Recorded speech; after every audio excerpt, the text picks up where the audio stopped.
listen, here we are, Culturally Correct. We are super excited that you guys decided to join in with us this week. Dave, your energy is just a tad bit down. Is it down? It's Oh, down. man. Don't worry. Hey, what's going on, world? We are so excited that you decided to tune in with us this week for this episode of Culturally Correct. Listen, if you haven't already, please make sure you share this podcast, give it to your friends, your family, whomever you believe can benefit from, great dialogue. Please make sure you share it. As you guys know, it's your boy Dame. I'm here with you, along with Rome. Yep, he's here. And we have a special guest. And I'm not going to do the disservice of trying to talk this individual up. I'm going to actually allow them to share who they are, maybe give some of their accolades if they would like to. They don't have to. I think we can keep that. I mean, you can decide whether or not you want to share, your accolades, you know what I'm saying? But I want to say that this is an individual that, I can honestly say I wouldn't be here today if it wasn't for this person. So I'm going to allow him to introduce himself.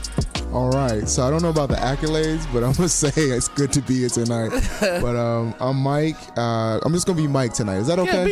Yeah, be Mike. We don't know what your last name is. We don't care either. We don't care. We only care about keeping it 100. You know what I'm saying? Keeping it culturally correct. So that'll work. That is, that's where we're at. So that's an awesome feat. So listen, check this out. Every week we do What I Realized, and so just like every single week, we just kind of give a basic revelation of like what we've realized here lately. I think that if you're not coming to a place where you are having revelations about anything, whether they be big or small, on a consistent basis, then maybe you should check your growth a little bit. And so for me, what I realized this week, and I haven't really talked about this a lot on this podcast, which is very, very interesting, because I felt like in the beginning when we decided we were going to do this podcast, this was going to be one of the things that I would talk about a lot. And so if you've been listening, maybe you found comfort in the fact that we haven't mentioned this, but I'm going to mention it now, and it might make you guys kind of uncomfortable. Because we've dabbled in it, but we never really got deep into it. But this goes into what I realized this week, and that is what's going on with this Trump administration. And so if you've listened, you've realized we don't really get into. We talk about politics, but it's not like. It's not the show. Yeah, it's not the show. And I don't ever want it to be the show. But, I am an African-American male. You know what I'm saying? I do have a perspective, on all that's going on. And so I would like to share what I realized. And it's really a positive. So hope this didn't, hope we didn't lose any listeners based off of, the kind of precursor where we're going. But what I realized this week is that, man, there are more white people who want to get it than I thought. That makes sense. So, sometimes you get into a situation where you're trying to explain something to somebody and you just say, man, you don't get it. And that's just the end of it. You know what I mean? And then you find situations where you say it to somebody and they say, but I want to. Like, I don't, but I want to.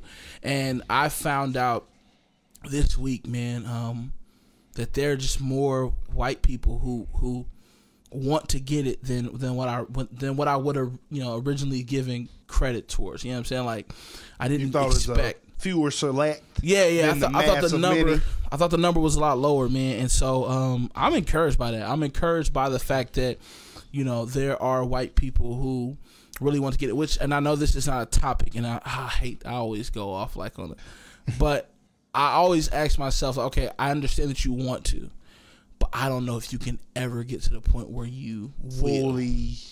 Is it possible for you to understand the plight of, or how I feel as an African American in this country? Is it possible for a white person to fully understand it?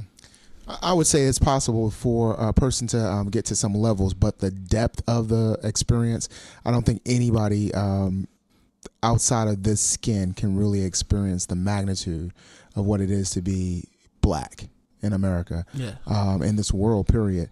So it takes a lot of talking and experiences to get there. I had a friend who had a situation similar to that kind of like, who got it, he got it. And he described one experience he had where he was going to a community that was having a demonstration. They were it was talking about our issue in America, and he had on the shirt that was. He thought like, man, that might draw some attention, but he was driving with he knew why he was going. And he's Caucasian male driving in this community where there are flags that are symbolism of racism. And he's feeling this anxiousness as he's going to this rally. What kind of shirt did he have on? He had a shirt. It was actually an MLK Day shirt. It wasn't a Black Lives Matter shirt. Okay, Yeah. He owns one of those and decided not to. He decided not to wear the black one. Not that day. I understand. But he still felt, he knew what his purpose was in that community, what he was going for, and so everywhere he was more keenly aware of things that were probably there all along, but because now he was walking, living, and breathing in this community, he knew something. He felt like something could go off just because of his purpose. Huh? No, that makes sense, because that's the same angst we feel a lot of places. Mm-hmm. So I can see how just the angst and the feeling, he probably felt that he could relate more than ever. Yeah, just going into that place. And that's what he said. He said, I only got a little piece of this. He said it was hard for me to imagine my black brothers waking up, my black brothers and sisters waking up and feeling that every day, And so I think there's a level of it, but never the depth of it. And whatnot. We have too much history that you can't get there from that, because some of this is deep down inside. Yeah, no, I totally agree. I don't think it's any magnitude or any people. I say the closest people are homosexuals.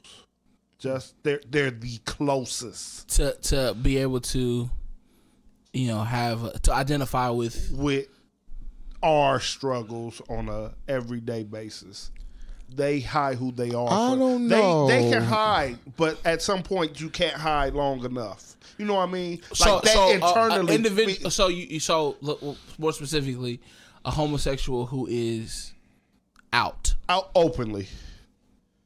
It's close. I said it's close. You don't think it's close? No, no, not even close. No, I don't know. You don't think they face discrimination? Oh no, definitely discrimination. But I think and I'm gonna be honest, I'm a little disappointed that we're going this way, because every time we elevate this issue of race in America, that's the platform we end up on, because we try to compare that, and we never really resolve the African American conversation, because we always bring in the agenda, the homosexual agenda or the LGBT agenda, because it's like, oh, they might feel some way like that, but that's different people from all across different races. I'm talking about black. No, it's not the same. And I think sometimes we have to like pause the conversation and say, nah, let's get off that, let's go back to what we're talking about. I think it's totally not the same. Okay. It is not the same. But if you're gonna ask like, who is the closest, like what group of people have?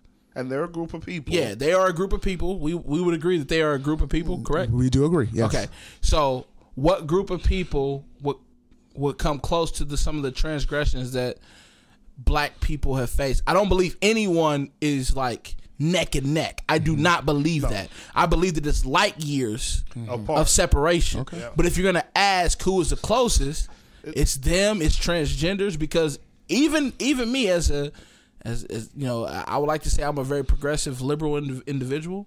I'm not trying to share bathrooms. Like, you know what I'm saying? Like, I want to keep the male bathroom, but I'm also knowledgeable enough or, cultured enough to realize how that might affect someone who identifies as a transgender individual. Someone who is transgender might look at me and be like, man, you're really trying to suppress, oppress, me and how I feel, and what I believe in, based off of something that I cannot change. You know what I'm saying?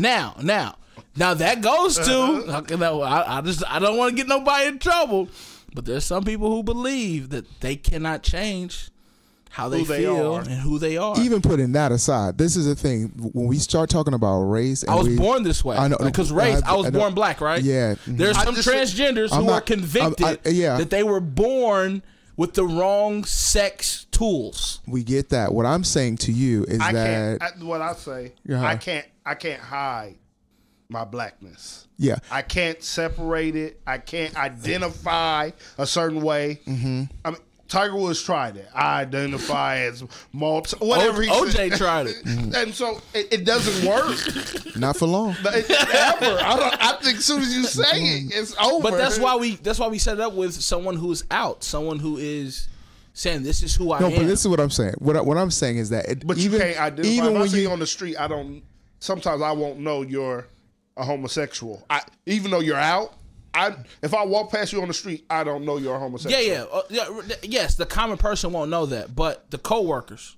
Yeah, but even still, if you are in black skin and you are homosexual, you have a harder time, and we have to acknowledge that. It's double. So that's what I'm saying. It's so there is something that is very detailed about this experience to any other experience we can talk about. I agree, and we can get back to that later. I just because I didn't know that my was your question. Yeah, my what I realized is that there are white people, who really desire to understand, and I appreciate that. Yeah, I think that's great. I don't know if they will ever be able to. I would like to say no, you can't. You know what I mean? But there are cases that I feel like get closer than others. Get closer than others. There you go. And that's a good thing. That's the hope. That's the hope, is that's when you're talking about this idea of cultural humility, is that I want to understand. I don't get it, but I want to understand. It's just like a parent. You can't really, you may have been there, but you don't know what it is to really be a 2-year-old. Now at this point, but you get down at that level, you talk with them, you share with them, you have this experience with your child because you're wanting to understand what does it feel like right now in this moment to walk in your shoes. And so when we're trying to reach or gravitate towards someone, we want to get in that space. We may never really be able to conceive it, but we're in the space. Yeah. Well, let me ask you this before we move on. I know everybody else got there what they realized this week, but I just want to, piggyback. Yeah, piggyback or talk about this. You just real quick, like you know what I mean. I feel the pot. Yeah, you feel the pot. You feel it, right? I'm telling you, just a little bit. That was stir the pot. Okay, so I'm a huge comedy fan. I like comedy. I believe Chris Rock is one of the greatest to ever do it. Really? Most people don't agree with me on that. Yeah, Chris Rock is great. He is amazing. He's from Brooklyn. Yes, he is. Mike is from Brooklyn. Yep. All day long. I didn't know Mike. Oh yeah, Mike from Brooklyn. Prospect Heights. Actually, went to school in Bed-Stuy. Perfect. So the guy, the anesthesiologist who was there for my wife's cesarean, just transferred to Indy from Brooklyn. Okay, I told him that I got connections. No, connect me. Yeah, I might need an anesthesiologist one day. I need a friend. But okay, so let me say this. Chris Rock said once on one of his stand-ups, he said, and I'm on the new one, the tambourine one. No, not the new one. I'm regurgitating this joke really poorly, but I'm regurgitating it to get to a greater point. He said everybody always talks about how they have it bad in America. He said white people talk about how they had it bad in America. He said Mexicans talk about how they had it bad in America. He said black people talk about how they had it bad in America. He said, you want to know who really had it bad in America? He said, when's the last time you seen two Native Americans just doing shit? And I was like, yo, that is so true. Like, when's the last time you seen two Native Americans at Walmart? Like, you know what I'm saying? Or, you know what I mean, at the shopping mall. And so that made me ask the question, did Native Americans have it worse than black folk in America? You know what I would say? It don't sound really, really wrong. You stirring the pot. No, it don't sound really, really wrong.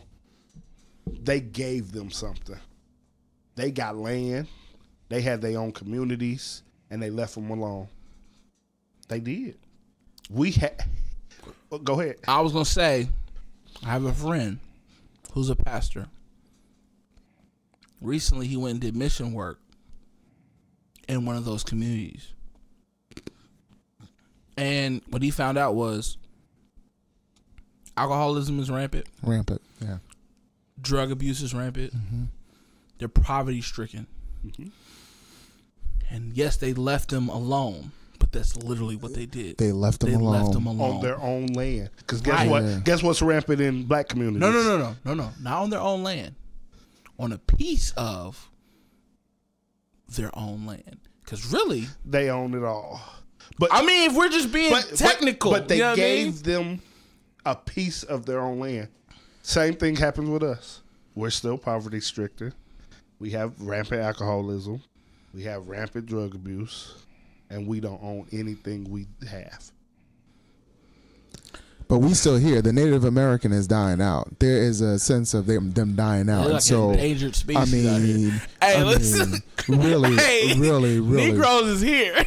Yeah, I mean, and We grow, and we're Negro. But if you long term, the African American, we're dwindling in numbers in America. Also, we're not populating. That's my fault. I'm sorry, guys. oh, you helping her? You helping? You helping? Sorry, guys. You are You're definitely helping, helping. but the next generation is not helping. I'm sorry, guys. That's my fault. I'm sorry. I But should have. so that's my thing with they at least gave them. I mean, when somebody gives you something, and I don't know any. Well, you see what happened with Black Wall Street? They burned it down. Yeah, They wouldn't let us have it. yeah. I mean, we all seen the movie Rosewood. That was an actual town in Florida, and one situation caused it to burn down. Also, So you are you of the mindset that black people have it worse? worse That's deep. That's worse deep. longevity.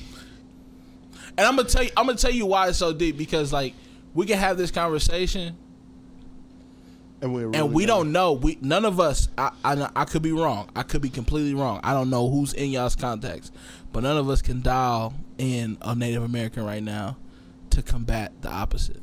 I know I can't. I don't have a Native American in my contacts. Not one. I do. Think about all you do. I do. Okay, Yeah, you do. Okay, I do. I have at least two. That you I have at can least really- two. Okay, At least two. Yeah. Oh, for real? Okay, all right. No. You didn't give up. Like really? You're No, really? because it's that. Yeah, I mean, we live in Anderson, Indiana. This area was populated with Native Americans. Very true. Chief but still, Anderson, this is I went like to a school that was the mascot was the Anderson Indians. and very offensive to Native Americans. Fact, that though. mascot was very offensive and still offensive. Yeah. Well, you got the Redskins in DC. Yeah. You know what I'm They saying? won't give it up. They're not gonna give it up. The Indians in Cleveland. But I said all that to say that I can honestly say I have over 1,000 people in my contacts, and I do not have not one. And I've met a lot. I consider myself a cultured individual. I've traveled. I've seen. I have met mingled. quite a few, but for me to be familiar enough to, hey, what's your contact? We need to keep in touch. I haven't had that opportunity, which is rare. Okay. All right. So, anyways, that's my long. I do want to say, well, we got while you on the topic of the Native American, the real term now is First Nation. First Nation. Okay. Yeah, so like, Oh, that's a new thing. That's a new thing, yeah, because it's like when you say Native American, it's like, oh, these people kind of come from America. They're natives of America. But when they went to First Nations, like they were the first nation here. This is their nation. So the turn of that conversation. I'm cool with been, that. I'm cool with that. Yeah. Now there's some who the older generation is not as probably apt to that, but the younger generation are going by this term of First Nation, that they are the First Nation. Yeah, I don't mind calling. Listen, I want to be called. I like being called black. Yeah. I don't like African American term. I like black. Quick question. Dang it! I know. I keep on going. We're gonna get to what y'all realize. This is Because I'm you're hogging the pod. I know. what I realized is that we ain't gonna talk to them. No. So Mike has experience in the collegiate, atmosphere, the collegiate realm. He's worked in colleges before and things of that nature. Rome has, attended colleges. I've attended colleges. So you're on a board of a college. Just put yourself there. Okay, you're on the board of a college. And there is a issue with a scholarship when it comes to, the board, okay?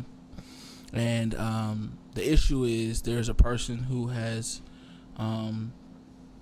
applied for a scholarship, and there are some issues with the scholarship. And so scholarship is a scholarship set up for African American students. And so this person applied, and there are some issues with their ethnicity because this person is white, but they're from South Africa. But this is like the MLK scholarship. This is the MLK scholarship. So they have to be black, not African American? No, it just says it's an African American. It says African American. He's African American. Technically, that's why I but like the person who won technically the scholarship is Caucasian. What do? Do you vote yes they should have the scholarship? Yeah, I do, because that's why I identify as black. Yeah, African American. Yeah, it would be some conversations to that scholarship, but in the end, it's your verbiage. You got to go by your verbiage. If you promoted it that way, you go by verbiage. Or you go by the intent, because it's like, okay, I know the verbiage. Person who. Contracts are binding. Yeah, because it's not about what you intend to do. It's even when you say something. Oh, I didn't intend to say that, but if the person received it that way, it's not what message. It's not what I say. Is what I meant. Yeah, and so you have to go by what's on paper, and that's the hard thing at the end of the day. Difficult. Yeah. Well, no, I can see the gray area. Yeah. I can see the gray area. But okay, so I'm done with what I realized. I realized a lot of stuff within the last 20 minutes. What I realized this week is that people don't embrace their struggle, and it's stemming. I'm gonna tell you a story. So back in my long time. Okay, separate yourself then. Go ahead. Because that's not who you are today. It's not who I am today. I had an associate, a female friend. Okay, all right. I understand why you said long. In my heyday. You better keep your house happy. In my heyday, I had plenty of female friends. And I remember this one young lady called me or texted me, one of the two. Was like, hey, can I borrow some money? I don't have any toilet paper in my house. And my first reaction was, what you got going on today? Well, I'm just chilling in the house.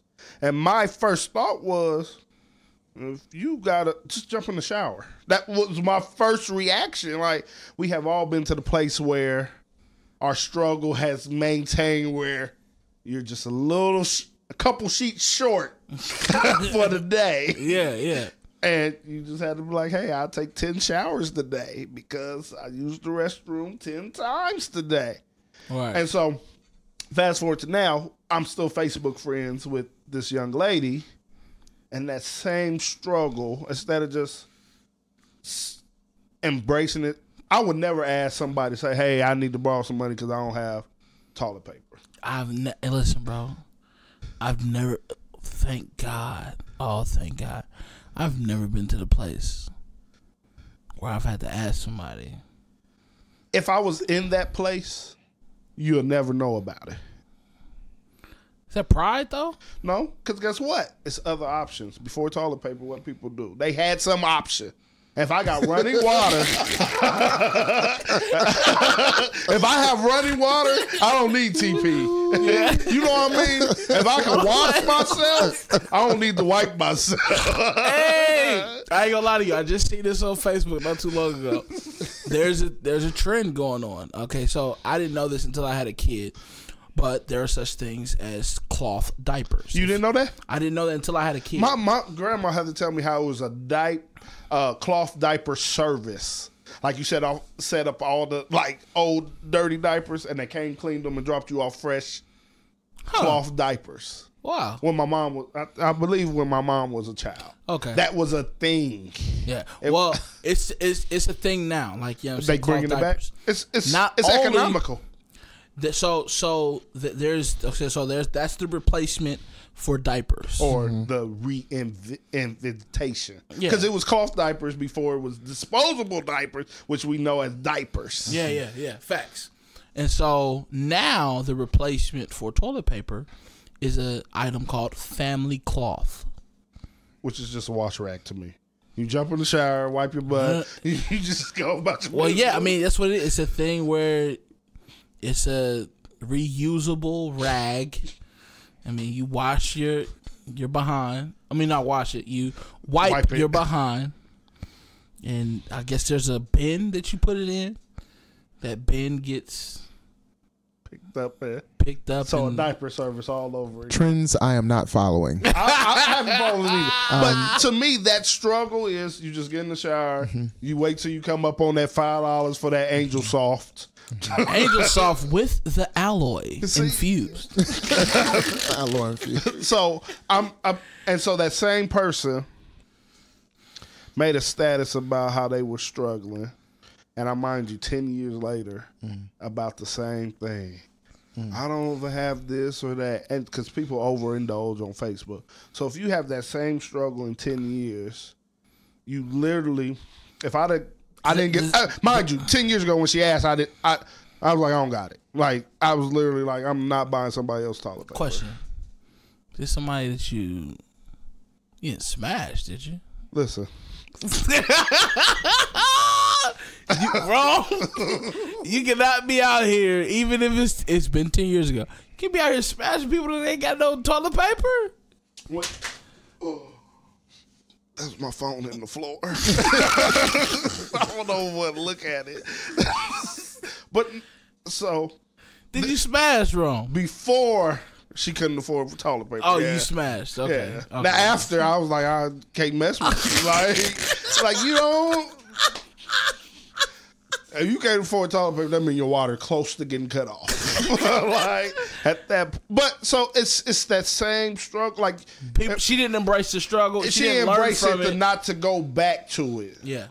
Like I get down to 4 rows. I'm like, hey, baby, we gotta get some toilet paper, and it's not like it's an expensive thing.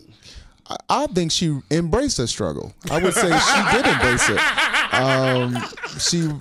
She said, "This is where it is. This is where I'm at." So I mean, most of us, we do certain things to make sure we are not in that place of needing toilet paper.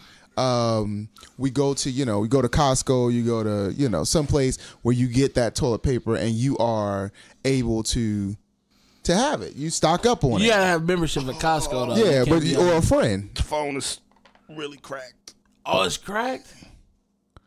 Oh, on man. the side, but you good. You can function. I have 5 other cracks, but I'm really hurt about it. So No. we'll leave it alone. Okay. She fully embraced her Are you struggle. embracing your struggle? Man, I need about 2 weeks to get this replaced. My struggle. I'm like, that 150 right now. That 150, I gotta get it later. Oh my Lord. You gotta have a membership to Costco. That costs. Yeah, but if you got a family friend or something like that, or either some other place, you want to go, that you just gotta plan that out. You don't want to miss out on the bathroom experience. Correct. Nah, you don't. You don't want to have to use the family cloth. This. You don't agree with the family cloth? Nah, I'm not feeling that. There's too many people in my family. Yeah. And then what do you do when your cousin comes over? They family. Yeah, facto. Yeah, you're right. I mean, yeah, you're right. How does the system work? Do we share the? Never mind. I don't even want to know. I really don't want to know. To be honest, because how many sheets you get? Do you only get 100? Do you keep your sheet? Because I don't want. Is it a personal cloth or? I don't want that in my washer. I don't want that hamper in my washer. Oh, okay. Yeah. Think about that. And it's just too many things, bacteria, and it's just too much. Imagine the hamper with the smell. Oh my goodness. Yeah, it's not cool. I'm with you. I'm just telling you, family cloth is an actual thing. Maybe they got a family genie where you put the cloths in. Remember those the diaper genie? No, yeah, those are disgusting. Yeah, they are too. I've owned one. I had one. I had one brand new, never used it. Sold it brand new, never used it. Only thing it wasn't in the box. Wow. Because my wife liked opening everything. But it was never used. I didn't even know how to use it. You better put it in a Kroger sack and take it to the garbage. Yeah, something like that. But it wasn't staying in the house. I've owned one, and it just you after a while you just got to take it out. You got the scented bags and everything, but still you just got to take that thing out. So, it says this: if you Google, it's called family cloth. Mm-hmm. If you're not already familiar with the concept of family cloth, it's pretty simple. It's a cost-effective, eco-friendly. Please don't make this sound as I'm telling you what Google says. This is the commercial. Yeah. No, I don't need the commercial. I need I need the small print. I don't need the. You need the testimonial. I need the. It says the quick. This product causes all the side effects. It says this. It says it is a cost-effective, eco-friendly system which you wipe with cloth wipes instead of toilet paper, and then wash and reuse them as long as they last. Now that's pretty who determines the lifespan of the family cloth? I can think of a couple of nights after having, Mexican and margaritas. That washcloth that turned into the dusty cloth. The one it transitions into. Oh, you can wash the car with this. Wow. Yeah, the cloth that you wash the toilet with. That's the one.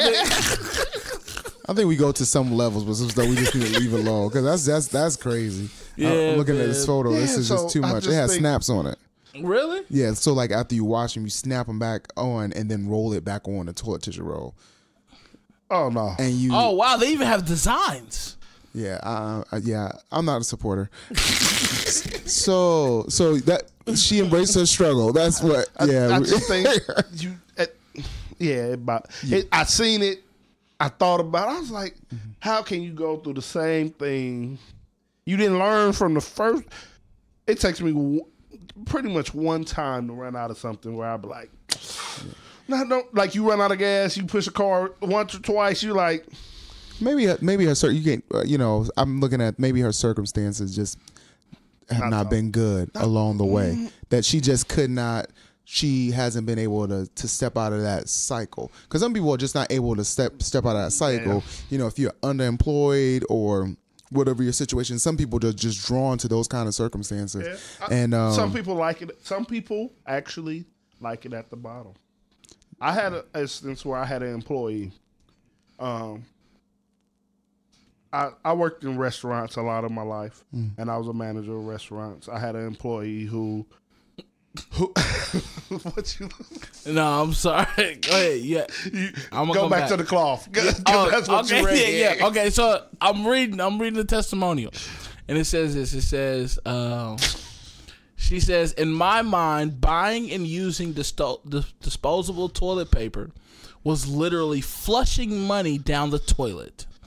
If you're wondering, why would you want to reuse something that you wipe your genitals with? I'd answer this question with my own question. Do you throw away your drawers? Yeah, at a certain point they go. They go. I don't know. What are we thinking? Okay. Put a flaw in your theory. No. I'm like, I love when people go like to the next level, but I am not intentionally taking a boo boo in my shit. In my, in my drawers. I'm not doing that. I mean, intentionally knowing, that's not my goal. It's not the same thing. I'm not going to urinate in my drawers. I mean, okay.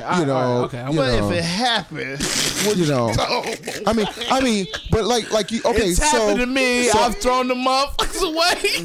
bruh. Yeah, they've been gone. They're not here anymore. You be like, your wife, my wife ain't seen this. Listen. But if we're at this point with this, what happens with you have a house full of women. I have a house full of women. In a situation like that, are we now going to do reusable? Oh my goodness, tampons. Maxi pads, no, I'm with you. I mean, there's got to be a line. There comes a moment. All right, okay. I'm done with the. Okay. The cloths have to go in the trash. I'm done with the family cloth. You had an employee. Yes. Had an employee who was a server. Servers make wonderful money. People don't know that they get paid hourly horribly. Yeah. And in Indiana, they get paid like $2.15. Is it different in other states? Yeah, like Ohio pays $4. I know California pays like $9. Just depending on what state we're at. That makes sense because California cost of living is way higher. Yeah. Ohio, they just do it. Their cost of living is relatively close to Indiana's. Indiana is just a little slower on the boat on most things. We just got the ability to buy alcohol on Sunday. Shout out to Indiana. You know what? Hold on, I'm gonna go back to that. Yeah, Let me finish this. So the server was like, most servers claim less money than they actually make. Mm-hmm. So they make $100 a day. They say they make minimum wage a day. Because if you say you make $100 in 8 hours, that's quite more than minimum wage. So they only claim like they make, let's say, $30. Mm-hmm. So 70% of their income, they actually is untaxable. Yeah. And so she's like, I really want to buy a house. I want to buy a car. But you make it look like you don't make enough money for all this. So she's on government assistance and she pays at that time, I don't know what she currently makes. She says she pays like $100 in rent because she's get government assistance or live in income-based housing. Mm-hmm. And so she was like, well, I don't want to claim everything I make because they just don't tax me harder. I'd rather pay $100 rent than own my own house and pay $400 mortgage. That sounds like I think I want to be a server. I think I want to be a server. Are you really? It happens, but they like it. They like it on the bottom. I realize that some people like it on the bottom. Like you don't want to lose your food stamps. That extra money they give you, because it's money. I don't care what people say. Food stamps is cash. Because I wish I could get $100 in food stamps. $100. I think you have to. I mean, it's her way of getting up. Yeah, but they don't want to get up. They want to stay there. Yeah. But in her mind, she's like, I'm doing better. I'm getting over. Yeah, because if I pay she's definitely getting over. Yeah, because if I'm paying the $400 mortgage every month, then I won't be able to do A, B, C, D. So, a person is like really taking account. I can tell you one thing: she got toilet paper. So I mean, no family cloth here. So some people like it at the bottom. I think some people embrace their struggle too much. They've learned how to make it at that level. Yeah. When you've learned how to work a system, it's just like, to be honest, it's just like a person who's a drug dealer. I'm selling drugs because I know how to do this thing. And so some people know how to make it through a very tight situation because they had to learn how to navigate it. So they're like, well, I put myself in a different situation when it's going to be harder for me here than what I'm experiencing right now. It's like asking LeBron James to play golf. Basketball is a game that I've been good at. It's the only game I know. Why would I bet it all on a game that I have no experience in? I'd much rather. Jordan did it. Yeah, and then look how it worked out. Point. It didn't. He got paid. No, he actually stayed in the minor leagues most of those years. But your minor league contract is still your major league contract. He got paid. I dig it, but he only got that because of the first game he played, which was basketball. If Jordan was just I a think- janitor off the street, like, yo, I want to play baseball today. First of all, he wouldn't have got a minor wouldn't league have made deal. it. Yeah, he wouldn't have made But it. I think it's a conspiracy about the whole Jordan. Oh thing. yeah, we'll talk about that later. Yeah, that's another. But time. I totally agree. Like, some people just stay at that level because it's that's comfortable. They get comfortable. Very complacent. comfortable. Yeah. So, what I realized. Oh, what I realized this Finally week, made it. kind of like, I know, finally got around to me. I tell you, I had more time to think about what I realized. No, actually, this week, I realized that most of our racism and the problems that we have in our country is all rolls back to fear. Huh? How so? So I was in a session with some students this week, and we spent time with students kind of like walking through like, hey, what's your college experience been like? Tell me the good, the bad, the ugly, whatever it's been. And one of our students just elevated that. It was like, you know what? I didn't even know if I wanted to come to the session because I didn't know what to expect. Then another student was like, I get what's happening in this room and whatnot, but like, I'm afraid sometimes to even talk about my issues as an African American or Asian American. So that kind of raised the bar or put it in our sights that fear might be the biggest deterrent to our race problem, or not deterrent, but the biggest problem that we're not able to get away from. So we won't talk about it.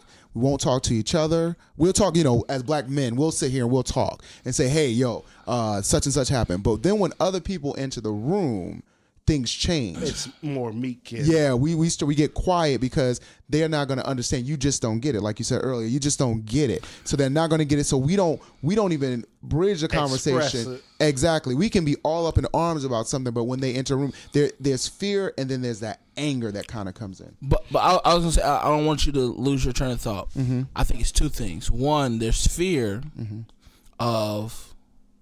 What would you say the first fear? What were you saying? Your fear of what? Fear of having a conversation. Fear. There's fear of having a conversation, and there's among others. Among others, Because yes. likeness, we can all tell a story right now of something we embraced as being black men, but then when you put us in front of a non-black, it's kind of a. Especially you tell a watered down version of your story. Yeah.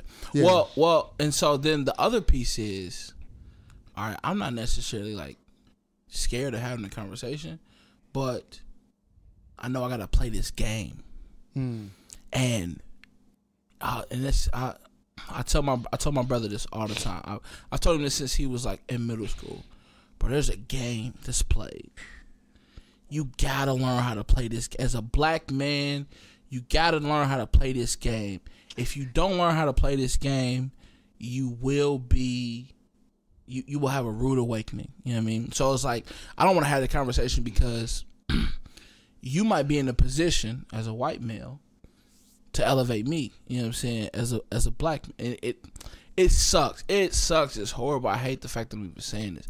But it goes back to that whole slavery aspect. I was gonna say that's the slave mentality. It is. But it's maybe like, massa gonna set me free. No, but let me ask so you this. I'm gonna be a good slave. I'm gonna be a Yeah. good slave. Yeah, but let me ask you this: is it slave mentality or is it survival?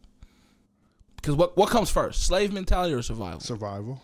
That's number one law of. Because I'm in my mind, I'm like, it ain't because I think I'm inferior. It's because I know that you think that I'm inferior. So I'm gonna go ahead and play this game, so I can get ahead. But everybody plays that game. Like every black male to a certain extent, until you get to a certain level. And even then, when you get to a certain level, you still play the game. I'm a huge LeBron James fan.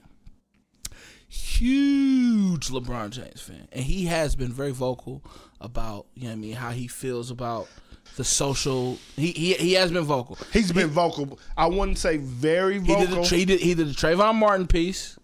This is while Obama was in office. Mm-hmm. He's the only major athlete that I can think. He's probably the most known athlete in the world right now. Like, it's relevant one. He called the president like a dummy. You know what I'm saying? Like, he legit said that. Like, you know what I'm saying? So I don't think you can question his, you know what I'm saying, him being vocal. One of the things that I always wondered, though, is why he spoke about Trayvon Martin. He even wore the I Can't Breathe shirt with Eric Gardner. But he didn't really speak about the Tamir Rice case. and that bothered me because it happened was in Cleveland. hometown. Happened in Cleveland, and he didn't really speak on it. And I don't know why. I don't know why he didn't. I don't know if it's because it's the city of Cleveland or what. But even then, like, I was making a point that once you get past a certain point, you don't have to play the game. But even I feel like Oprah plays the game. I feel like you know what I mean. Obama had to play the game in order for him to get elected. The second 4 years, second term. There's a part of the game he had to play. Now, when he got closer to the end of his last term, that's when you start hearing him talking about prison reform. You know what I'm saying? He start releasing prisoners on drug charges. Exactly. Yeah. Right. Well, you can't touch me. But there's a part of the game you have to play as a black man. And I think that so it's fear. I get it. Yes, it's fear. That happens. But then I think sometimes, too, it's like, okay, I got to play this game. It's chess, not checkers out here. Yeah. No, like. And it's been that way since slavery. I just want that out there. My only knock on LeBron, and it's not even a knock. Like, he is the most vocal, biggest star. Ever. No. Not ever. But not ever. In our modern time. Since the 90s, for sure. Since, I would say, 80s. Yeah, because you go back, Kareem. And Kareem wasn't very vocal. The most vocal. See, but LeBron actually went out and was like, "Listen, yeah." He did the rally for Hillary. I got that, but I'm still comparing him to Muhammad Ali. Yeah, and he doesn't come close to that. Muhammad gave up all of that for what he did, and LeBron, he's playing the game. He's like, "I'm a tiptoe it as far as you let me without you taking things from me." Jordan said Republicans buy sneakers too. That's what Jordan said. Hey, so even but Jordan, you know what? Even Jordan had to play the game. Like I heard the interview where who was it? Who said the interview? I want to say it was. I can't think of. It was another athlete of his time who said Jordan. Who said LeBron, basically what you just said, LeBron's one of the most vocal athletes. They said Jordan did a lot of things in the background, fighting and talking, but when it came to like public appearance, he would hush. That's part of playing the game though, because like, okay, all right, so I'm not gonna be vocal in public about how, but I'm fighting in the background. But because I'm not vocal in public, it allows me to make more money, and then I could probably, you know what I mean, redirect this money in places that, you know what I'm saying, are needed. So all I'm saying is I believe that fear is a huge piece, but I think the other part of that is just playing the game, because it's survival. All of us have been in situations where we've had. I had a manager who. I was about to say that all of us have been in positions where we've had superior whatever, you know what I mean, who are not our skin color, and we were like, okay, I'm gonna tell you what I really want to tell you what the situation is. I had the moment with the guy. He literally I'll give you a little background. So my first job in college was IHOP. I started as a dishwasher, literally making minimum wage, like $6.25. And I was there too. Not at the same IHOP, but same. I mean, I have. And so I really, if you know anything about me, I think you can work hard and build yourself up. You can pull yourself up by your bootstraps. Facto. Which is a double-edged sword. And so when I started out as a dishwasher, I had an assistant manager who became my district manager as I was a store manager. So I worked my way up from a dishwasher to a general manager of a store. And he probably has been my manager every step of the way. When I was hourly manager, assistant manager, I literally, probably as an assistant manager, he was my district manager. I told him, man, he's a white guy. I said, because I'm black, I have to work harder than anybody else you employ as a manager. I say, out of the 6-7 stores you have, I'm the only black manager, assistant, or general manager. And I said, I have to work harder than anybody else. He said, that's not true. I'm not like that. I said, in the back of your head, in the front of your mind, you're not like that. But in the back of your head, you are and your bosses are. And I told him that. And I say a year later, I was a general manager. Now y'all kind of cut my conversation off. Though. Oh, yeah. Let's go back to it. So, but no, I'm gonna tap on this though real quick, because is that something that he's put on you, or was that something you put on yourself? Because I believe there's a part of us, especially African American males who are in leadership, in a role of leadership, that we put that pressure on ourselves, that we have to do more or do better, that we have to be on time, we've got to do better than the other store, we got to be on top of our game, because for some reason they allowed me in here, and now that they allowed me in here, I got to be the best. So I would say this. I have been an hourly manager in my store, I was an hourly manager. Technically, you would think the hourly manager in the store doing the job as a salary manager should be the next in line. I had to train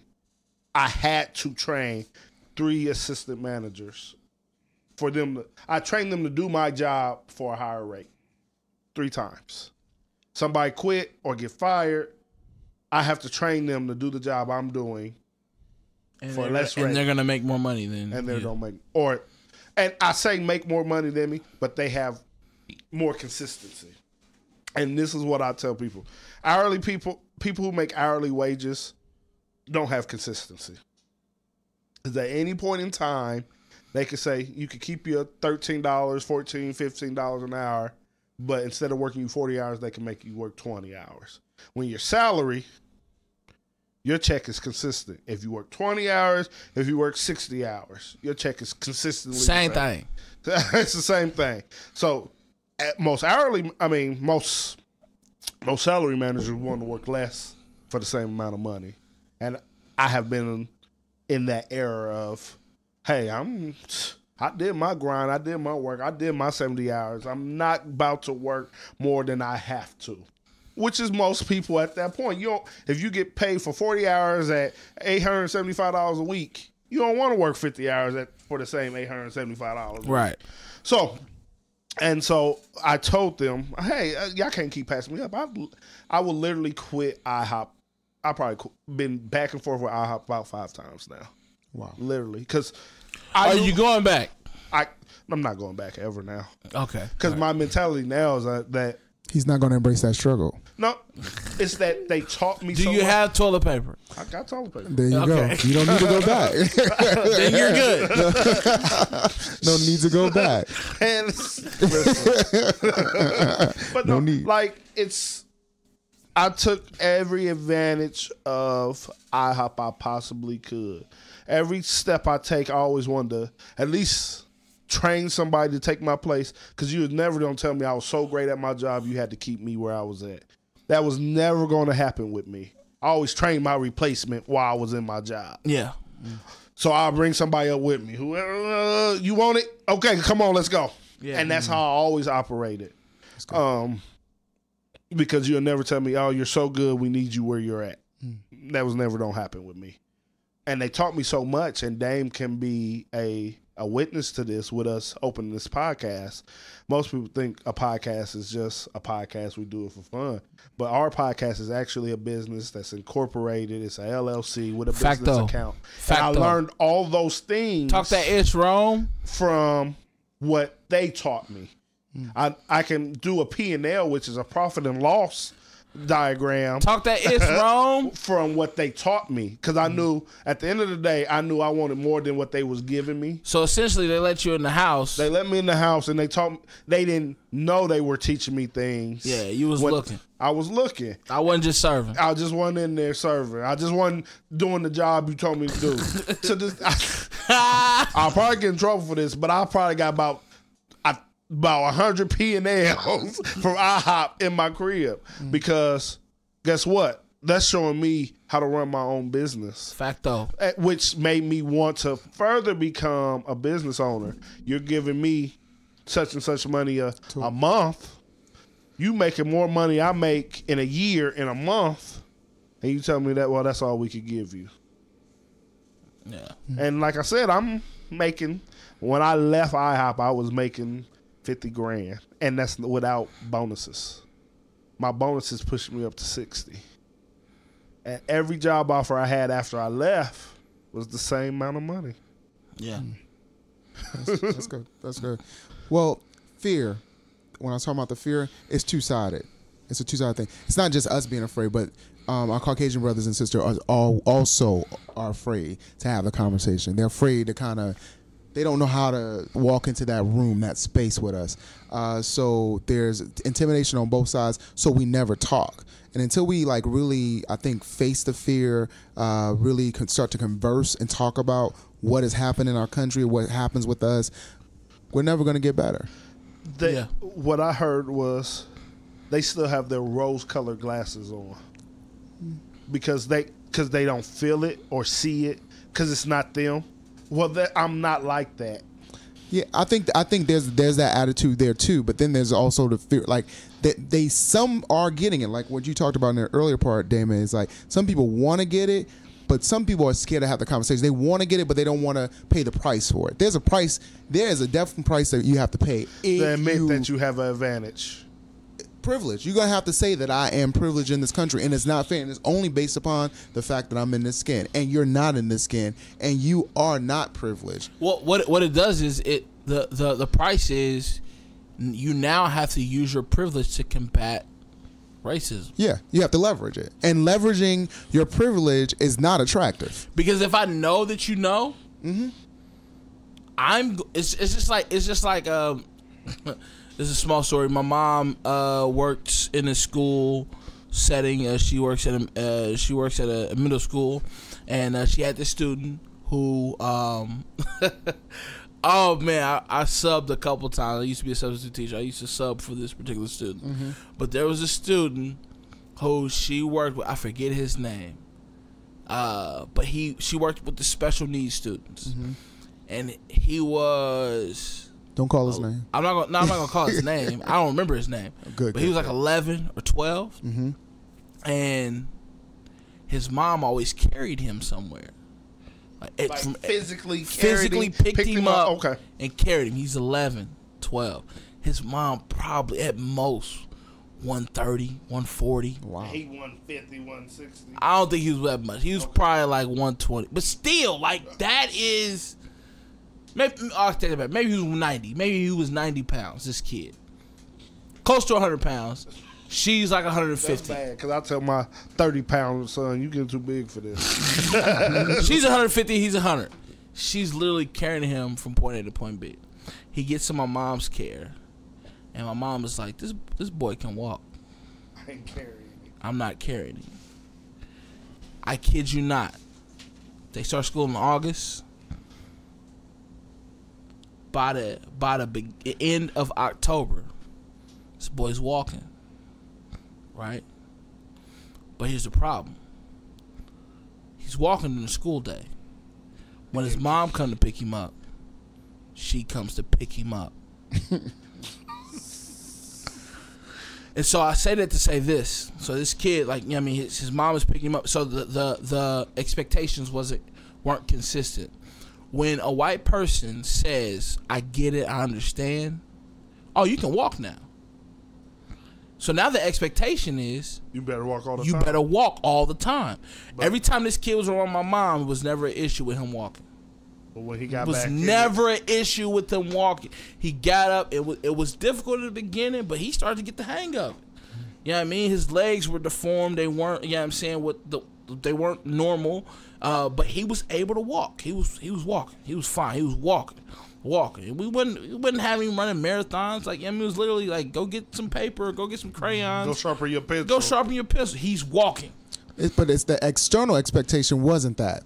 And so that's what happens. So when people do enter the conversation, they're able to, they get it for that moment, but when they walk outside the doors, they're like, oh, I come back into the construct where I am privileged. Yeah. And so Comfortable. I'm comfortable. It's comfortable. Definitely. And so I'm gonna live this out, because for me to not take advantage of my privilege, not to use this privilege is foreign to me. So I'm going to use it. But when I'm in this setting like this, and I'm sitting around other African Americans, I'm listening, I'm receiving it. But when I walk out that door, I'm gonna walk back into my privilege. And you know what? I not gonna think get better. The dilemma is that once you walk, I'm gonna use that terminology. Once you walk with us, you don't want to lose your privilege. Because when you walk with us, they look at you as you with them.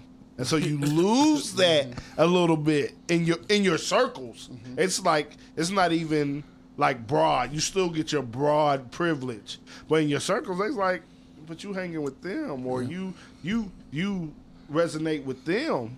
And so we look at you differently. And then it's more of an immediate, intimate rejection. Even though they get it on the outside look, because people don't know your interpersonals, but they're intimate, they get it, and they're like, I don't want to lose that intimate touch with the privilege I have with the people I have it with. Yeah. I got a friend, man, like I said, the person who made me, have this, what I realized, his name is Joel. He's an amazing guy, man. He's a worship pastor, actually, man. And he said something today, or maybe it was yesterday, on Facebook. And he said, and I'm going to butcher his status, but he said it's funny how evangelicals, he didn't even say white evangelicals, he just said evangelicals, which I think most people would know that means white Christians. But anyways, he said evangelicals are more concerned about the amendments than they are about the commandments. And I was like, whoa, that's so true.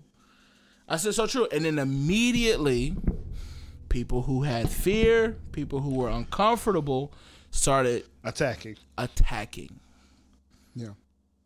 They immediately started attacking. I'm like, bro, like, y'all didn't even listen to what this man said. Because they felt one brick go away. And then they were like, all right, my wall coming down.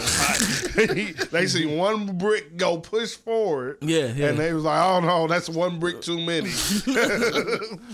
And I'm looking at some of these responses, and it's like they are completely like transposing what he said, and it's like that's not what he said. That's not what he said.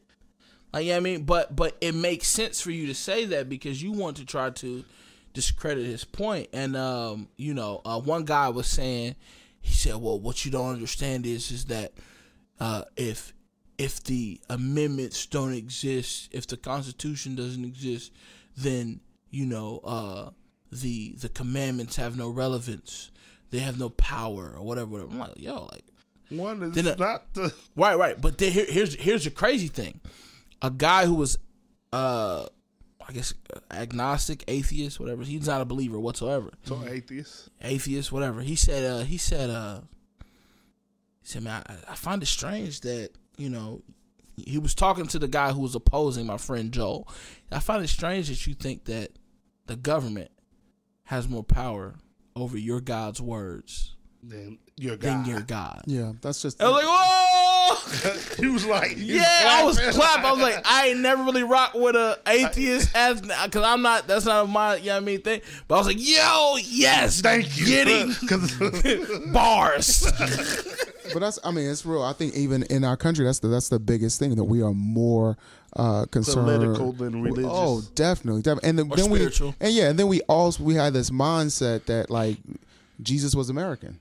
He was not an American. I said that. That was my comment. He's not. I said Jesus was not American. He does not belong to America. Yeah, I mean he's the Son of God who came to save the world, not America. And I think we've boxed him into this space. It's like the politicians that say whatever their statement is, and God bless America, not just God bless. Mm-hmm. Yeah. Today I had to explain to my daughter that the United States is not America. Today, literally today, I had to explain. I said, Canada is in America. I said, Central America. People from South America, so Brazilians, Peru, they hate the fact that we say Americans. They want us to say North Americans because they're South Americans. It's like when you say Americans, that implies that y'all the only ones. Like, no, y'all not the only ones. Like, we down here too. I had to tell my daughter, I said, we're the United States, we're not America. I literally had to tell her that today. I said, we're the United States of America. She said, so does South America have states? I said, no, they have countries. I said the United States of America is a country. I said Canada is in North America, which is the continent. Correct. I said Mexico is. I literally, Good my teacher. 8-year-old, I had to explain that to her today, and I realized. I said, "Wow." In school, they don't teach that. They mention it, but they don't teach it and dwell on it. Back to what we talked about the Native Americans. They don't teach in depth like they should the history of the Native Americans. They don't. Thanksgiving, they'll make the little turkey with the hand. You know what I mean? Everybody did the turkey. They still do that. Like They still do that. Can we talk about the fact that the church and education has not evolved? We'll talk about that later. That's a whole other episode. But anyways, they did a little turkey with the hand. You know what I'm saying? And they never really talk about the Trail of Tears. No. They never really talk. They never even really talk about. You know what I mean? I know Disney did the story of Pocahontas, but like you know what I'm saying, was it Sacagawea? I believe her name was. I forget. I can get you, but this is the. So most major stories or Pocahontas, Avatar, they're what they call a white messiah story. Yeah. Pocahontas and Avatar literally are the same story of a white man falling in love with a native, for lack of a better word, and saving their day. So John Smith was Pocahontas. Fact though. And whatever the guy named in Avatar I was. never even watched it because it's blue people. I'm cool. Hey, Black Panther has You haven't watched passed Avatar? Titanic. Black Panther has. I haven't watched the whole Avatar. I watched clips of it. I mean, it really was a great movie. I ain't gonna lie. I ain't never wanted to. It was the movie be you seen before. Yeah, it was Pocahontas. It was literally Pocahontas. I gotta go back and watch it now. But that was a good point. Black Panther has officially passed Titanic as the number 3. No, yeah. So it's the number. It's the third highest grossing selling movie in the United States history. That's good news. Box office. That's good news. But I mean, you can't expect somebody to tell the story. Just going back to what you said about the story, you can't expect somebody to tell a story that is not their own. It's their one-sided story. Exactly, and it's kind of so when we hear American history, most times we hear about those who have set the course for America or North America to be politically. And culturally correct. But yes, I mean, it's so they're not going to tell that story. It's up to us, I guess, at some point to tell our story because they didn't teach us Black history well. You know what? My parents growing up wouldn't let me do reports on the regular Malcolm X, Martin Luther King. And really, they don't even. I can honestly say, I hate to get you off. I don't know if I've. Maybe I have, but it's always been in a negative light.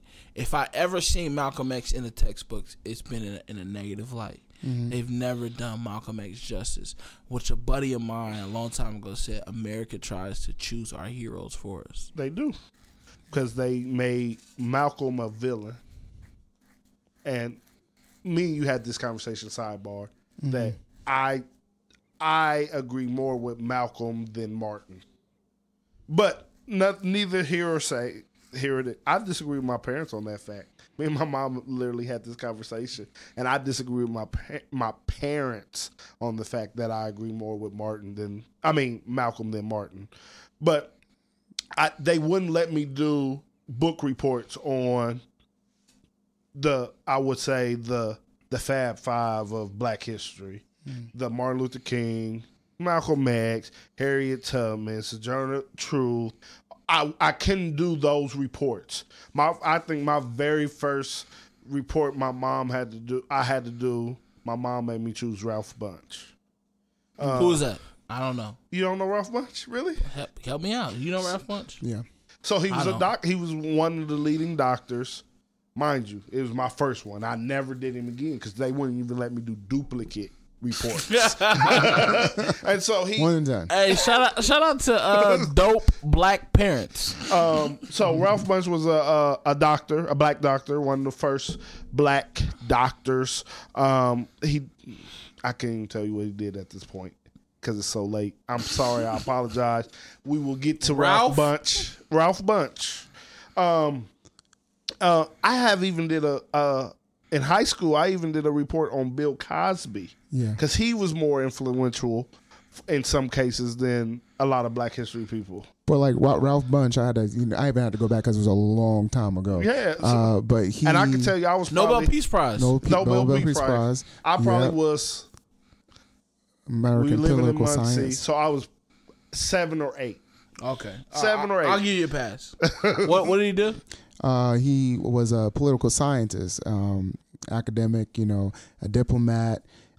He was also, honored. Well, he was one of the first people of color, to kind of like take that step in the Nobel Peace Prize. But he was a great man, definitely a great man. But political science, talking about the issues that we face even now, we're still facing. Ralph Bunche, yeah, and that's about Henry Box Brown. No, give me That's that. That's my guy. That's your guy.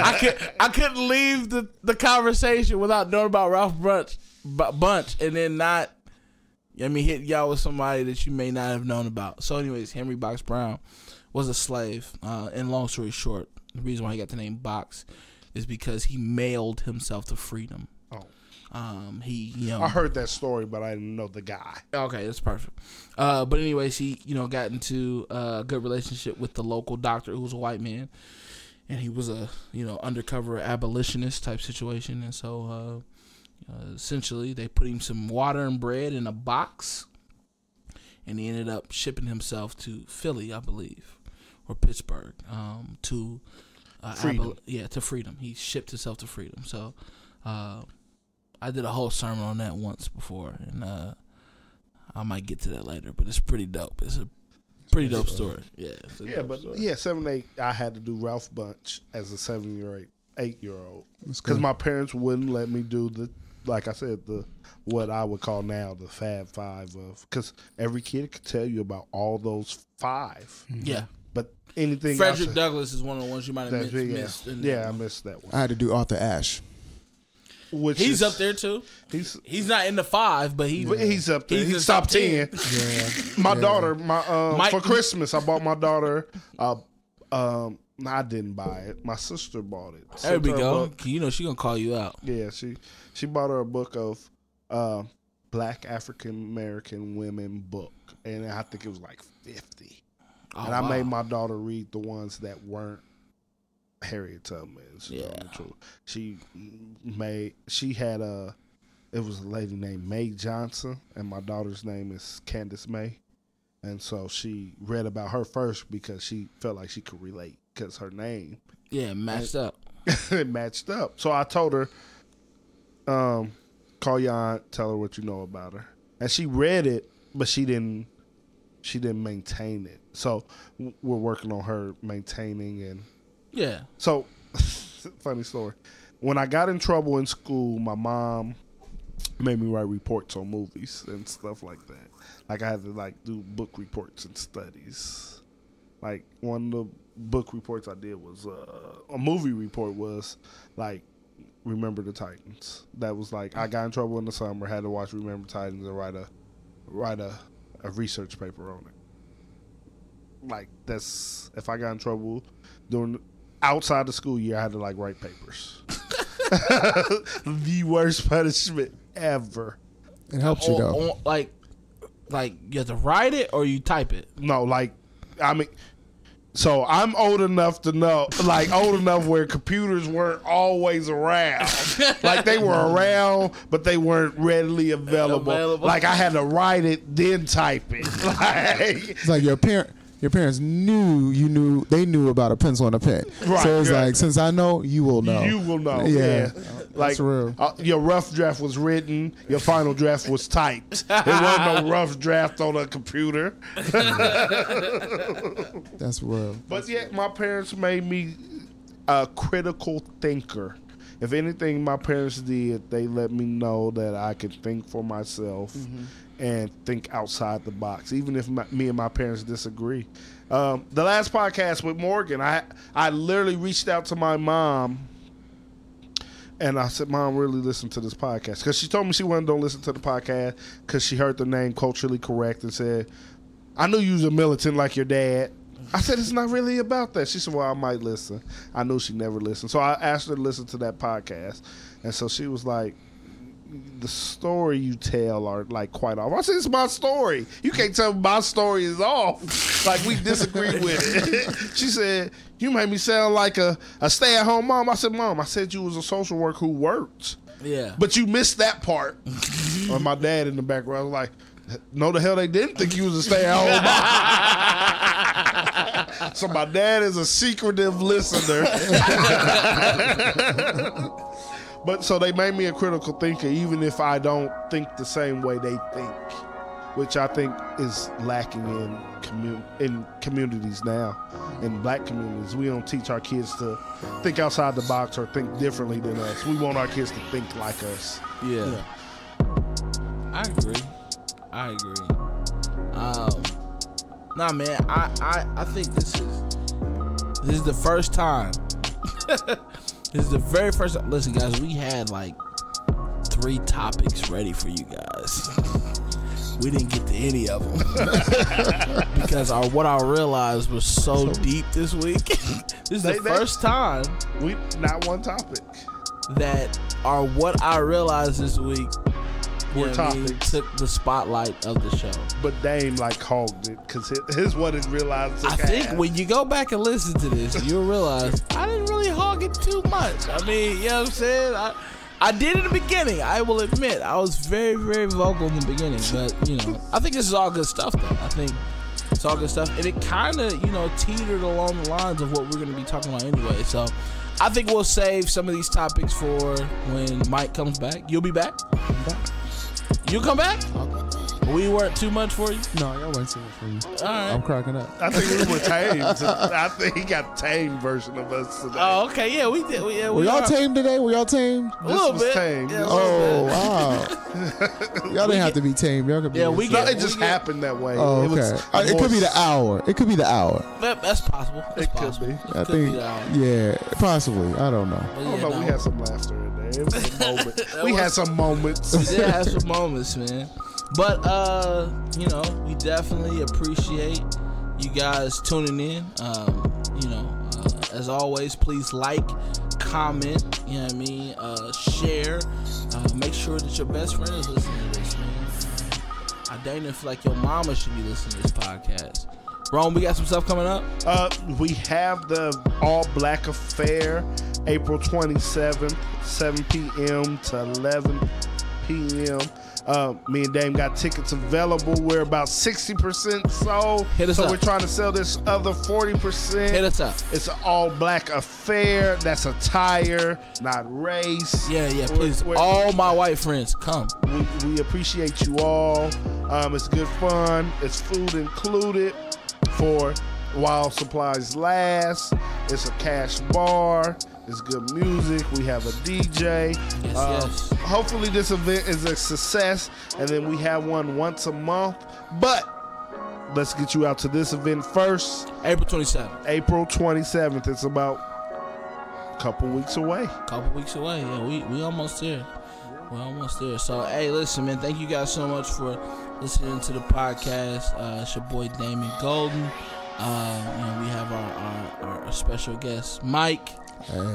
And then, as always, we have Rome. This is Culturally Correct.